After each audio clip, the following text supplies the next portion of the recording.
सभी बच्चों को मेरा नमस्कार। आपका अपना यूट्यूब चैनल एल के मीना पे सभी का स्वागत है। तो प्यारे बच्चों, आज की वर्कशीट हमारी शिक्षा निदेशालय की तरफ से दी जाने वाली कार्यपत्र संख्या 80 और क्लास 9th विषय हमारा हिंदी। विद्यार्थी यहाँ पे अपना नाम लिखें, यहाँ पे अपने कक्षा अध्यापक का नाम लिखेंगे। आज की तारीख हमारी 1 फरवरी 2021 और दिन हमारा बेटा सोमवार का। तो प्यारे बच्चों, आज की वर्कशीट बेहद आसान रहने वाली है। जो भी बच्चे मेरे यूट्यूब चैनल पे नए हैं वो सबसे पहले यूट्यूब चैनल को सब्सक्राइब करें और बेल आइकन को ज़रूर दबाएं। तो आज की वर्कशीट हमारी बेहद आसान है। सभी बच्चे वीडियो को अंत तक देखें और अच्छे से इसको समझने का प्रयास करेंगे। और नीचे जो ये क्वेश्चन है उनको अच्छे से हमें समझना है और उन्हें याद करना है कि विद्यासागर नैनिहाल ने माटी वाली कहानी, ये जो पाठ के लेखक है विद्या नैटिहाल ने माटी वाली कहानी के माध्यम से विस्थापन का मतलब होता है बेटा एक स्थान को छोड़कर दूसरे स्थान पर बसना, कि जैसे जैसे गांव के लोग शहरों में आके बस जाते, तो उस दर्द का इस कहानी में चित्रण किया है। विकास के लिए सरकार सड़कें, पुल, बांध, कारखाने आदि बनाती है, जिसके लिए जमीन, जल, नदी और जंगल का प्रयोग करते हैं। उस जमीन पर आश्रित बहुत से लोगों अपनी पहचान, जन्मभूमि, रोजी रोटी को छोड़कर दूसरी जगह क्या करते हैं बेटा, पलायन कर लेते हैं, कि जैसे उसे छोड़कर आ जाते हैं, जिससे बहुत सारी समस्याओं का सामना उन्हें करना पड़ता है। इस कहानी में दिखाया गया है कि टिहरी के एक गांव की गरीब बुढ़िया माटी को बेचकर किसी तरह अपने परिवार का पालन पोषण करती है। टिहरी के गांव की बुढ़िया माटी को बेचकर किसी तरह अपने परिवार, अपने बच्चों का पेट पालती है, किंतु बिजली, पानी और सिंचाई के लिए एक बांध बनने के कारण उस जगह को गांव के लोगों ने क्या कर दिया, लोगों के साथ छोड़ना पड़ा। मतलब वहाँ पे क्या बनना है बेटा, सिंचाई के लिए, भाई बिजली पानी के लिए बांध वहाँ पे बना, तो उस जगह को गांव के लोगों ने क्या करा, वहाँ पे गांव के लोगों को जगह छोड़नी पड़ी। गरीब और श्रमिक वर्ग किस तरह से इस समस्या से जूझ रहा है, मतलब उसका सामना कर रहा है, इसका चित्रण लेखक ने बहुत ही संवेदनशीलता और मार्मिकता, मतलब बहुत ही प्यार से नीचे दिए गए अंश को पढ़िए और संबंधित प्रश्नों के उत्तर दीजिए कि कैसे टिहरी गांव में लोग रहते थे, वहाँ पर कैसे अपना जीवन यापन कर रहे थे वो लोग। लेकिन वहाँ पर बिजली और पानी और सिंचाई के लिए क्या बांध बनने लगा, तो उस जगह को क्या करना पड़ा, उस जगह को लोगों को छोड़ना पड़ा। पढ़ते हम ये गद्यांश कि शहर के सैमल का थप्पड़ मोहल्ले की ओर बनी आखिरी घर की खोली में पहुंचकर उसने दोनों हाथों की मदद से अपने सिर पर धरा बोझ नीचे उतारा। मतलब वो जाने के लिए वहाँ पे तैयार हुए, तो उन्होंने क्या, अपने सिर पर जो भी बोझ रखा उसे नीचे उतारा, जो भी सामान था। मिट्टी से भरा एक कंटर, मतलब कनस्तर, माटी वाली टिहरी शहर में शायद ही ऐसा कोई घर नहीं होगा जिसे वह जानती ना हो, यहाँ उसे न जानते हो। मतलब उस महिला जो मिट्टी बेचकर अपना जीवन यापन, मिट्टी से बने बर्तन बेचकर वो अपना जीवन यापन करती थी, और बाकी मतलब सभी लोग उसे जानते थे। कोई भी घर ऐसा नहीं था कि उस बुढ़िया को जानता, गरीब बुढ़िया को जानता नहीं। घर के कुल निवासी, बरसों से वहाँ रहते आ रहे किराएदार, उनके बच्चे तलक घर घर में लाल मिट्टी देते हुए रहने के उस काम करने वाली वह अकेली है। मतलब अपने परिवार का पाल पोसने वाली वो बुढ़िया अकेली है, उसका कोई प्रतिद्वंदी नहीं है। उसके बगैर तो लगता है कि टिहरी शहर के कई एक घरों में चूल्हे का जलना तो मुश्किल हो जाएगा। वह नहीं रहे तो लोगों के सामने रसोई और भोजन करने के लिए बाद अपने चूल्हे चौके की लिपाई करने से समस्या पैदा हो जाएगी। वो क्या करते थे बेटा, ये चूल्हे चपाड़ी जो गांवों में होते हैं, तो उनकी जो रंगाई पुताई होती है, तो वो बूढ़ी अम्मा माटी बेचकर उन लोगों को माटी दे के जाती थी, जिससे घरों के लोग क्या करते, उस मिट्टी से अपना घरों को लीपते, चूल्हे को लीपते। तो चूल्हे चौके की लिपाई करने की समस्या पैदा हो जाएगी अगर वो बूढ़ी अम्मा नहीं रहेगी। तो ऐसा अनुमान यहाँ पे लेखक लगा रहे। भोजन जुटाने और खाने की तरह रोज एक समस्या, घर में साफ लाल मिट्टी तो हर हालत में मौजूद रहनी चाहिए। तो यहाँ पे लेखक बता रहे हैं कि अगर वो बूढ़ी अम्मा नहीं रहेगी तो ये कहाँ से हमें लाल मिट्टी और मतलब चूल्हे चौके की लिपाई करने के लिए मिट्टी हमें कहाँ से मिलेगी।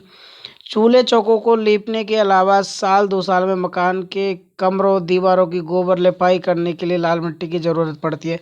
आपने देखा होगा कि जिनके घर पे गाँव में आज भी पक्के मकान नहीं है तो क्या करते हैं कि वो क्या करते हैं, ऐसी मिट्टी से लीपा पोती करते और अपनी दीवारों की गोबर लिपाई आपने देखी होगी, करने के लिए लाल मिट्टी की आवश्यकता पड़ती है। तो यहाँ पे बता रहे हैं कि उस बुढ़िया के बगैर उस गाँव में ये मिट्टी मिलना असंभव है। शहर के अंदर कहीं माठा खाना है नहीं, तो वो बता रहे कि शहर के अंदर तो कहीं ये मिट्टी का ये काम वाला कहीं चलता नहीं कि दीवारों पे ये लगा दे, वहाँ पे तो सीमेंट वगैरह है। भागीरथ और भिलांगना, यहाँ पे दो नदियों के नाम है बेटा ये, भागीरथी और भिलांगना, दो नदियों के तटों पर बसे हुए शहर की मिट्टी इस कदर रेतीली है कि उससे चीलों की लिपाई का काम नहीं किया जा सकता। कि दो नदियां हैं तो उनके तटों पर बसे शहर की मिट्टी तो इस कदर है कि उनसे चूल्हों की भाई गांव के जो चूल्हे हैं उनकी लिपाई नहीं हो सकती। आने वाले नए नए करारदार भी एक बार अपने घर के आंगन में से देख लेते तो अपने आप पे माटी वाले के क्या बन जाते थे, उस माटी वाली बुढ़िया के ग्राहक के बन जाते थे। वो इतने प्यार से दुलार से सबको रखती थी, अच्छे अच्छे छोटे छोटे बच्चों को भी वो कहानियाँ वगैरह सुनाती थी। घर घर जाकर घर घर जाकर माटी बेचने वाले नाट्य कद की हरिजन बुढ़िया वाली माटी है। तो यहाँ पे लेखक बता रहे हैं कि उसका व्यवहार बहुत ही अच्छा है। और विद्यासागर जी ने यहाँ पे बताया कि वो जो हरिजन बुढ़िया है कैसे कैसे मिट्टी के बर्तन बेचकर भाई मिट्टी के बर्तन बेचा करती थी, और जो लाल मिट्टी होती थी घरों की चूल्हे की लिपाई के लिए उसको भी वो बेचकर क्या करती थी, अपने पेट का मतलब अपने परिवार का और अपने बच्चों का पेट पालन वो उसी से करती थी। लेकिन वहाँ पर अब क्या है, उस गांव में टिहरी जो गांव है तो उसमें एक बांध बनने की परियोजना आ चुकी है।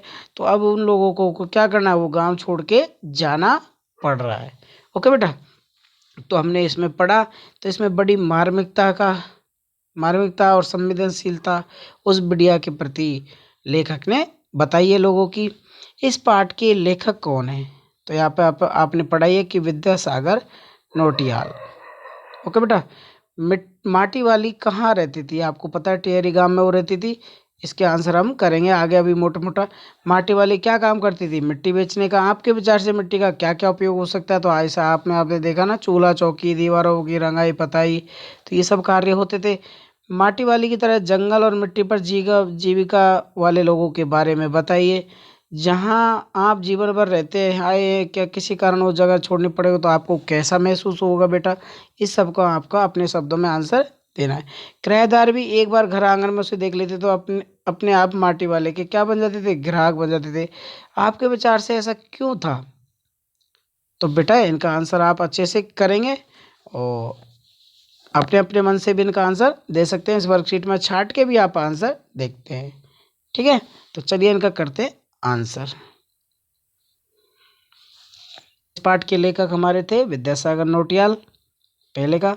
दूसरा, माटी वाली कहाँ रहती थी, माटी वाली टिहरी। बेटा ये टिहरी है जो उत्तराखंड के गांव की निवासी है। उत्तराखंड राज्य में स्थित है, ये हमारा उत्तराखंड राज्य है, उसमें एक जगह है टिहरी, तो उसी में वो रहती थी। अब देखते हैं हम तीसरा क्वेश्चन हमारा। तीसरा क्वेश्चन है, माटी वाली क्या काम करती थी। माटी वाली टिहरी शहर में घर घर में लाल मिट्टी पहुंचाती थी और उसी से जो पैसा मिलता तो अपने परिवार का पालन पोषण करती थी। आपके विचार से मिट्टी का क्या क्या उपयोग हो सकता है, तो आप इसका भी आंसर करेंगे कि देखो, मिट्टी कृषि का आधार होती है भाई, खेती करने के भाई कृषि का एक आधार होती है। मिट्टी कच्चे मकान बनाए जाते हैं, मिट्टी से क्या बनाए जाते हैं, कच्चे मकान बनाए जाते हैं। मिट्टी से ईंटें बनाई जाती है, यहाँ पे टाइपिंग मिस्टेक हो गई थी, यहाँ पे ईंटें बनाई जाती है। मिट्टी से घड़े इत्यादि बर्तन भी तैयार किए जाते हैं, तो ये उपयोग हम कर सकते हैं। और चूल्हा चौकी ये सब आ रहे इसमें आ जाएंगे, कच्चे मकान बनाए जाते हैं, बर्तन बनाए जाते हैं। ओके, अब देखते हैं हमारा पांचवा क्वेश्चन बेटा हम, कि माटी वाली की तरह मिट्टी पर भाई जीने वाले, मिट्टी पर जीविका वाले लोगों के बारे में बताएं। बहुत सारे लोग हैं जो अपने जीवन यापन के लिए जंगल मिट्टी पर निर्भर करते हैं। आदिवासी लोग भी अपनी ज़रूरतें जंगल से पूरी करते हैं। जैसे जैसे जंगल कम हो रहे हैं उनका जीवन यापन भी क्या होता जा रहा है, कठिन होता जा रहा है। इस तरह किसान की कृषि भी मिट्टी से जुड़ी हुई है। जितनी अधिक उपजाऊ मिट्टी उतनी अधिक फसल उत्पादन होगा। तो आप सब देख रहे हैं कि अब दिल्ली में भी किसान आंदोलन चल रहा है, तो वो क्यों कर रहे हैं, क्योंकि लोग ये मोदी सरकार है, ये कड़े कड़े नियम कानून ला रही है, तो ये कि बहुत ही गलत है। अब हमारा छठवां क्वेश्चन है, जहाँ आप रहते हैं, जीवन भर रहते हैं, या किसी कारणवश उस जगह को छोड़ना पड़े तो आपको कैसा महसूस होगा? बेटा, उस जिस जगह से हम पैदा होते हैं वहाँ पे हमारा बचपन बीतता है, तो वो यादें बहुत कठिन होती है भुलाना। जब जब भी हम अपने घर से निकलते तो किसी दूसरी जगह पर जाते, तो रात क्या आती है, हमें रात को नींद नहीं आती। जब हम किसी दूसरे विद्यालय में प्रवेश लेते हैं तब कुछ दिनों के लिए वहाँ पे हमारा मन नहीं लगता। जैसे आप कहीं और पढ़ रहे हो, जे 1 से लेके 8 तक तो आप कहीं और पढ़े हो, 9th में आपका एडमिशन कहीं हो जाए, तो आपका क्या होता है, वहाँ जगह पे मन नहीं लगता। अगर किसी कारणवश हमें उस जगह को छोड़ना पड़े तो वहाँ पर हमारा, जहाँ पर हम रहते आए हैं, जहाँ पर हमारी सभी यादें जुड़ी होती है, जहाँ सभी अपने होते हैं, जहाँ सबका अपनापन होता है, तो शायद जीवन खाली-खाली सा लगेगा। वो कैसा महसूस होगा? दुनिया हमारी उजड़ी हुई सी हमें महसूस होगी। ओके बेटा? और आपके विचार से और कोई आंसर अच्छा लगता है तो वो भी आप लिख सकते हैं। ओके? अब देखते हैं हमारा लास्ट एंड फाइनल क्वेश्चन, 7वां, कि किराएदार भी एक बार उस बुढ़िया औरत को आंगन में देख लेते तो उस माटी वाली के क्या ग्राहक बन जाते थे। आपके विचार से ऐसा क्यों? इसके 2 कारण हैं। कि पहला, माटी वाली का स्वभाव काफ़ी मिलनसार था, मतलब सबको उसका मिलन, क्या उसका स्वभाव पसंद आता था। दूसरा, उस समय परंपरा था कि किसी भी त्योहार पर घर की लिपाई के लिए लाल मिट्टी से ही की जाती थी, ताकि घर शुद्ध हो। और टिहरी शहर में एकमात्र माटी बेचने वाली जो थी, जो घर घर मिट्टी पहुंचाती थी। ओके बेटा? तो इस तरह आप इस वर्कशीट की इस तरह बेटा आपकी ये वर्कशीट कंप्लीट होती है। तो सभी प्यारे बच्चे अच्छे से इन क्वेश्चनों को हिंदी नोटबुक में नोट करेंगे, और इन क्वेश्चनों को आप अच्छे से समझ पाए। वीडियो को लाइक और मेरे चैनल एल के मीना को सब्सक्राइब करना ना भूलें। Thank you, bye bye, take care.